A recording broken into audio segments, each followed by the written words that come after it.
Hi, this is Robert Garcia, and you're with FrontRowFights.com. What are some of the things that you would give to an aspiring boxer?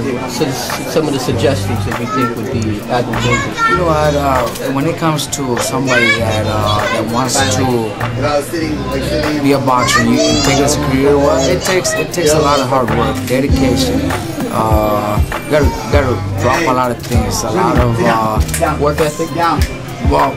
Besides that, well, you gotta work really hard. Yeah. But besides that, you can't do what a normal person does, where go out, stay up late, drink, stuff like that.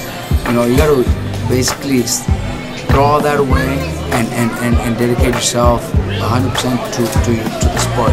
And it's hard. It's hard when you have so many friends, girlfriends going out and you can't do it. It's really hard. That's why it takes special individuals to become world champions and to become great. Not everybody can do it. That's why boxing is a sport that people love, because we know what it takes to become a world champion. Absolutely, absolutely. And how much does sparring play into that? Do you do like soft, hard one day? How many times do you? What we do is I do 3 times a week sparring. When I get my dates, I plan out the last 5 weeks before the fight. So it's 4 weeks of sparring. The last week I don't do any sparring, but 3 times a week. And I don't do that much sparring. We do 4, 5, 6 rounds of sparring every day, and then once or maybe twice before the fight we do the test, where if it's a 12-round fight, we'll do 12 rounds rounds to see where the condition is and wherever, you know, for the fight, 12 rounds. So that's what we do. But the other days it's 6, 8 rounds, no more than that. You know, one of the things I notice about you is that you have the true warrior style of boxing, and none of your guys back up. You know what I mean? Actually, that's something that, yes, I do have that, but I also know that when I have a fighter like Nonito or like my brother Mikey, who are very smart and don't need to get into those exchanges, I also tell them to fight smart and fight the way they fight. But when it comes to having to do it, then I know how to talk my fighters into pushing themselves, to give that extra push and that extra mile into a round. But I know styles, and if it's a Brandon Rios, yes, I gotta push him to the fullest. But when I got Nonito or my brother, who fight very smart and don't need to get into exchanges, I definitely don't want them to get into exchanges. Why would they have to, when they could counter punch and fight smart and win the fights the way they do it? That's the best way to do it. Don't get hit and do the damage. But if it comes to where we have to, then I also know how to push them to do it. You were an exceptional boxer. You're a great boxer yourself. And what are some of the things that shifted you from boxing to becoming a trainer? Well, I think that it has a lot of plus to what I'm doing now. I've been in the ring, so I know how the fighters feel in the gym and during the fight too. There's a lot of times where there's a lot of times where during training, I used to be, you know, I would be in training and my body was just tired, or I didn't feel like doing 10 rounds of sparring, and by 6 I was dead tired. But my trainer, my dad, never fought professionally, would push me to do those rounds, even though my body wasn't responding. And I think those are things that I know, because I did. So when my fighters, even though I have planned to do the test, you know, 12 rounds one day, and if I see my fighter by the 8th round already a little tired, maybe he didn't have a good night's sleep, maybe something. So I'll stop it. I'm not gonna force him to do the rounds if I don't see him performing well. I don't want him to get hit. I don't want him to take punches that are not necessary. And outside of boxing also, my dad was very strict. When it comes to training camps, no friends, no family, no phone calls, no nothing for 2 months before the fight.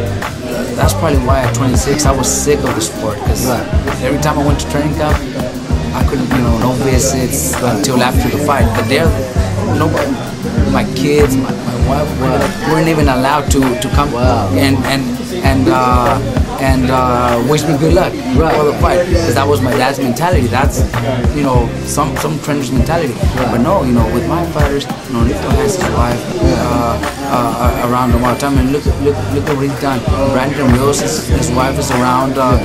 Margarito's wife, my brother's wife is around, and their kids. I think they need that. They need to have loved ones around. That motivates them more, and that doesn't get them tired of the sport like it happened to me. And I've talked to Roy Jones, Nonito himself, when he was before I came in, he said, you know, he says the same thing, and it makes a big difference. And a lot of trainers might do it the other way, but I think the way I'm doing it it's been working, and so far, why would I change it? Absolutely.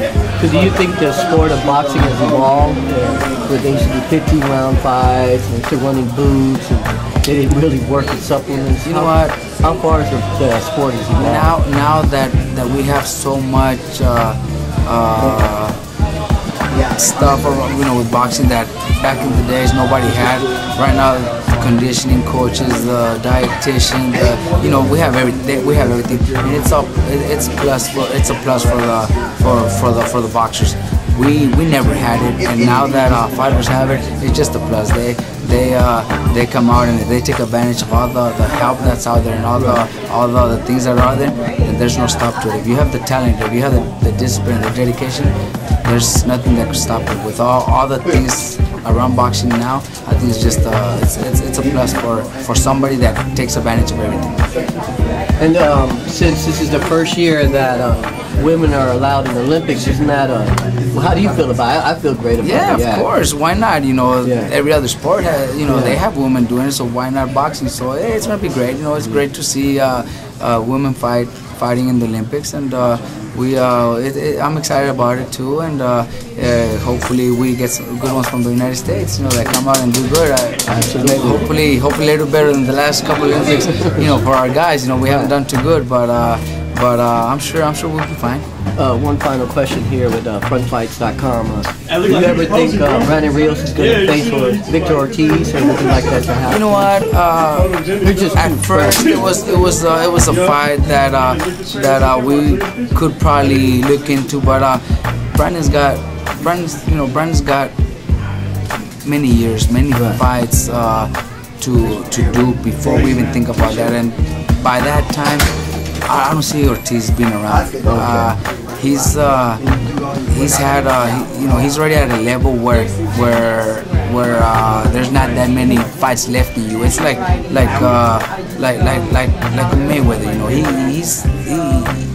he could fight 3 or 4 more fights, and that's it for him. Pacquiao, same thing. I think Ortiz is right at that level. He's already fighting those big fights.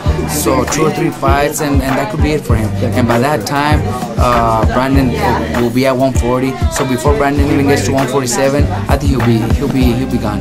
He'll be gone. Yeah.